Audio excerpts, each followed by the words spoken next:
우리 겨울은 지금 이렇게 포근한데 남극의 겨울은 어떨까요? 추워요, 추워. 얼마나 추울까요? 영하 막 50도에서 60도까지 떨어져요. 근데 거기에 눈보라가 혹독하게 휘몰아치면 생명체가 살 수 있을까요? 못 살까요? 살아요, 살아요. 남극의 대표적인 생명체가 뭘까요? 동물, 펭귄, 그죠? 펭귄. 북극에는 곰. 펭귄이 남극에서 영하 50도에 살아남는 방법이 있어요. TV에서 보신 적 있으시죠? 네, 따닥따닥 붙어서 네, 오돌오돌 떠는 거 있잖아요. 동그랗게 모여가지고 꼭 붙어가지고 겹겹이 이렇게 붙어 있습니다. 이것을 허들링이라고 해요. 딱 그것에 쓰는 표현이에요. 어느 정도 시간이 지나면 안쪽에서 몸을 데운 펭귄들이 바깥으로 나가요.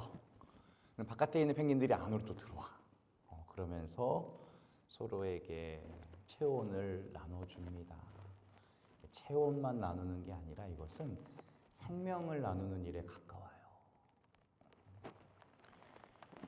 혼자 바람을 맞설려면 어떻게 되겠어요? 죽어요. 이 작은 동물들에게서도 서로를 돌보는 사랑의 힘이 이렇게 위대한 거예요.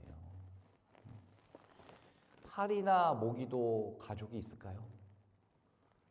잘 모르겠지. 하지만 있겠죠. 파리나 모기도 부모가 있을 거 아니에요? 단지 부모를 찾지는 않을 거예요. 왜냐하면 부모가 별로 필요가 없을 거예요. 파리나 모기는. 먹을 것만 있으면 살아요. 모기는 쪽쪽 피만 빠르면 살잖아요.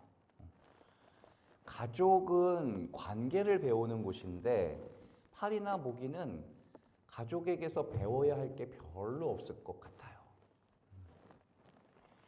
가족에게서 꼭 배워야 하는 것은 사랑하는 법입니다. 나의 것을 내어주고 타인을 받아들이는 걸 말해요. 우리 자녀를 18명을 두어서 유럽 대가족상을 받은 호세와 로사 부부는 가족만큼 위대한 대학은 없습니다 라는 말을 했어요. 파리모기는 굳이 사랑하며 살 필요가 없으니까 가족에게 배울 필요가 없는 거예요. 근데 반대로 생각해 보세요. 인간도요. 부모에게서 사랑하는 법을 배우지 못한다면요. 살면서 다른 사람에게 아픔만 줄 수도 있겠다 하는 거예요. 오늘은 성가정 축일입니다. 나자렛의 성가정을 본받아서 우리 가정도 복되고 거룩한 가정이 되기를 바라는 날이에요. 근데 예수님, 요셉, 마리아는 고통이나 시련이 하나도 없었죠. 하나도 없었어요. 마리아는 어느 날 갑자기 처녀의 몸으로 잉태를 하게 되고 요셉은 내 아기도 아닌데 그것을 다 받아들였어야 했잖아요. 그렇게 사람들의 오해와 눈빛들 속에서 간신히 살다가 어떻게 아기를 낳았는데 아기를 낳을 것도 없어서 이 마구간에다가 아기를 낳았어요. 그리고 집으로 돌아가야 되는데 웬걸? 헤로데 왕이 싹 다 아기들을 죽이고 있어. 나자렛으로 돌아가면 안 돼. 그래서 에집트로 피난을 갔어요. 어르신들 피난이라는 게 얼마나 힘든 건지 아시잖아요. 다 버리고 떠나는 거예요. 그리고 돌아와서 요셉이 또 일찍 죽네.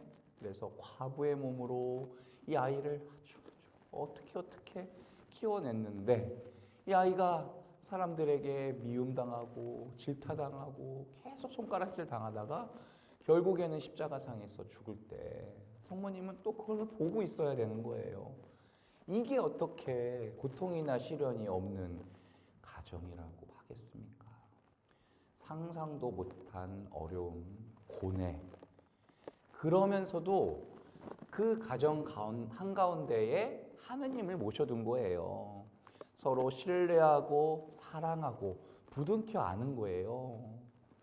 그래서 성가정은 고통과 시련이 없는 가정이 아니라 이 시련 속에서도 사랑으로 이겨낸 가족을 이야기합니다. 특별히 요셉의 침묵과 마리아의 순명, 또 예수님의 희생은 성가정이 어떤 모습을 가져야 하는지를 잘 보여주고 있어요. 오늘도 시작성가 너무 잘 불러주셨는데, 행복의 집에서는 반주가 없어서 선생님이 무반주로 노래를 부르시는데, 제가 신학교에서 계속 성가대를 했기 때문에 가톨릭 성가책은 안 보고 줄줄 다 외우거든요. 가사 다 외워요, 그냥. 근데 오늘 시작성가로 부르신 곡은 이런 노래가 있나? 할 정도로 한 번도 못 들어본 노래였어요. 네. 아마 오늘 마침 성가일 수도 있을 것 같은데 1년에 딱 한 번 부르니까 그래요. 근데 선생님이 너무 잘 부르시는 거예요. 근데 제가 성가 연습할 때 미리 갔잖아요. 그때 선생님이 계속 틀리면서 죄송합니다, 죄송합니다 하면서 가족분과 함께 성가 연습을 하시는데 그런 생각이 들었어요. 정말 이런 노래가 있는지조차 모르는 저도 있지만 그 노래를 완벽히 부르기까지 얼마나 연습했을까, 또 얼마나 시행착오가 있었을까 감히 상상이 되더라고요. 얼마나 노력하고도 잘못되니까 또 그게 미안한 거야. 미안한 거야. 결국에는 그걸 또 해낸 거야. 근데 그거를 옆에서 또 알아봐 준 사람이 있어요. 그러니까 그동안 힘들었던 게 딱 가시더라고요. 아, 이것은 우리들의 가정의 모습이구나. 그렇게 노력하고 헌신하고도 무언가가 부족하고 잘못돼서 미안한 것이고, 미안함에도 그것을 해냈을 때 그것을 서로가 알아주고 칭찬해주고 고마워해 줄 줄 아는 건 이게 우리 가정에서 필요한 것이로구나. 사실 성가정이란 되게 어려운 게 아니로구나 라는 생각도 들었어요. 세계 장수 마을이 전 세계 곳곳에 있는데 일본에 있는 오키나와에 갔던 댄 뷰트너 박사라는 분이 쓴 책이에요. 거기서 100살이 넘은 가마다라는 이름의 할머니를 만났어요. 이 할머니가 결혼 생활을 몇 년 했을까요? 80년 했어요. 80년. 80년 결혼 생활을 어떻게 했느냐라고 묻자 할머니가 가만히 있더니 잘 참았수 라고 대답을 했어요. 네, 80년 동안 잘 참는 법 배웠대요. 그게 결혼 생활의 또 장수의 비결이었던 거예요. 저도 내년이면 서원 은경축이거든요. 저에게 25년을 어떻게 살아왔냐고 물으신다면 저도 잘 참았습니다 라고 말할 수 있을 것 같아요. 아니, 신부님이 수도원은 기도하는 곳인데 뭘 참아요? 참을 일이 있긴 하슈? 라고 물어도 우리도 우리 나름대로 참을 일이 참 많아요. 특히 우리 수도자들은 결혼을 안 하니까 우리 어르신들처럼 가정에서 참고 양보할 기회가 별로 없었어. 그러다 보니 내가 좀 내키는 대로 생각하고 말하고 행동할 때가 많아요. 그러니 서로 참을 일이 많겠죠. 생각도 다르고 살아온 것도 다르고 모든 게 다 다르니까. 근데 시간이 지나고 나서 그래, 저 사람은 그렇구나. 나랑은 좀 안 맞지만 뭐 이해가 완전히 안 가는 건 아니야. 저 사람이 보기에도 내가 그렇지 않을까? 뭐 이런 생각이 들기 시작하면은 대강 넘어가게 됩니다. 미워하다가도 또 화해하고, 아주 그냥 증오하다가도 후회하고, 또 사랑하다가도 또 싸우고, 아예 말을 안 섞다가도 또 말하게 되고, 이렇게 드글드글 하며 살면 행복하겠죠. 네, 그렇게 살아야 행복할 것 같아요. 세상에 내 마음에 딱 드는 사람이 있어요, 없어요? 뭐 있을 수도 있지. 근데 그 사람이 내 앞에 나타나려는 법이 없어요. 그럴 확률이 거의 없습니다. 다도 있잖아요. 전통차 먹는 다도에는요, 일기일회라는 단어가 있어요. 그분들이 쓰는 말인데요. 이게 뭐 한마디로 말하면 기회는 한 번뿐 뭐 이런 뜻이겠지만 정말 일생에 단 한 번 만나는 인연이라는 뜻이에요. 뭐와의 인연일까요? 다도니까. 차. 정말 평생 한 번 만날까 말까 나랑 정말 맞는 차를 만난다는 거예요. 그때 쓰는 표현이 일기일회. 그러면 우리 어르신들이 만난 남편은 일기일회인가요? 내가 만난 내 속을 그렇게 새기고 아무리 왼수 같아 보여도 이 남자가 일기일회려니 이 여자가 내 평생 한 번 만날 수 있는 유일한 사람이려니 라고 생각하면 행복하겠죠. 그렇게 자꾸 자기를 속이는 거예요. 자꾸. 하지만 쉽지 않겠죠. 그죠? 근데 이렇게 생각하고 이렇게 참아줘야만 하느님께서 우리에게 맡기신 가정을 성가정으로 만들 수 있다는 거예요. 우리의 공동체를 거룩한 공동체로 만들 수 있다는 거고요. 오늘 이 독서 콜로새서 3장 14절 사랑은 완전하게 묶어주는 끈입니다. 근데 이 표현이 옛날 공동번역에는 훨씬 더 멋져요. 사랑은 모든 것을 하나로 묶어 완전하게 합니다. 제가 서품 받을 때 저의 모토로 삼은 구절이거든요. 뭐가 됐든 간에 하나로 묶어서 완전하게 할 수 있는 것은 뭐밖에 없다? 사랑밖에 없다. 사랑밖에 없다. 마더 데레사 수녀님께서 1979년에 노벨 평화상을 받으셨죠. 이날 인터뷰입니다. 기자가 물었어요. 수녀님, 세계 평화를 위해서 가장 시급하고 가장 중요한 것은 뭡니까?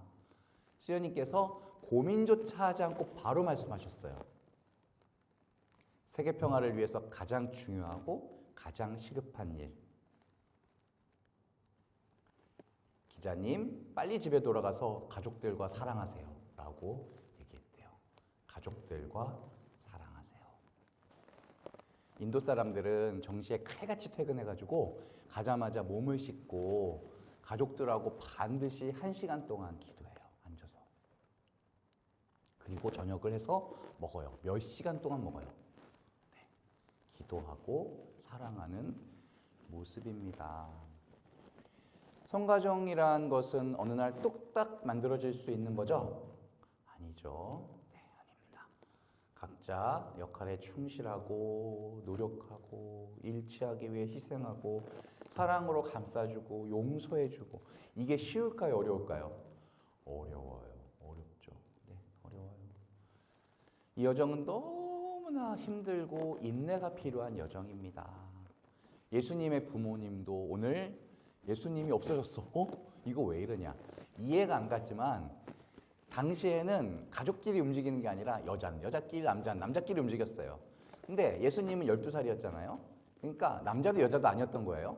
그러니 엄마는 아빠랑 있겠지, 아빠는 엄마랑 있겠지 하다가 중간에 만난 거, 휴게소 같은 데서 그랬더니 아니 애 어디 갔어? 했다가 허둥지둥 그냥 예루살렘으로 돌아가는 거예요. 얼마나 황망하고 당황했을까. 진짜 상상이나 해보세요. 네. 근데 예수님은 어디 있었어요?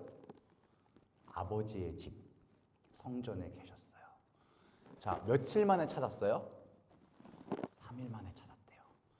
3일 만에 찾았다는 것은 죽음에서 생명으로 돌아간, 죽음에서 부활로 돌아간 시간을 상징하고 있어요.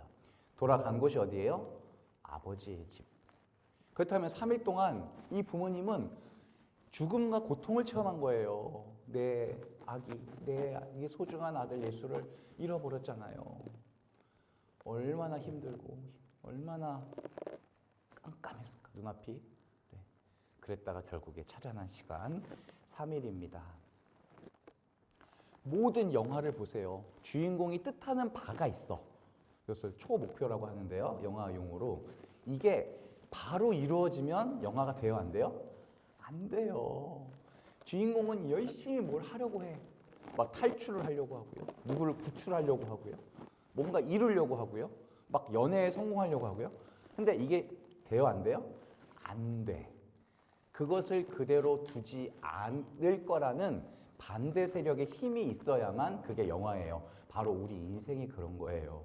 그러니 우리가 쉽게 이루어지는 게 아니라는 것을 아셔야 돼요. 자, 그래서 오늘 말씀을 정리하자면요. 성가정은 이루기 쉽다, 어렵다? 어렵다. 어려워도 노력해야 된다, 포기해야 된다?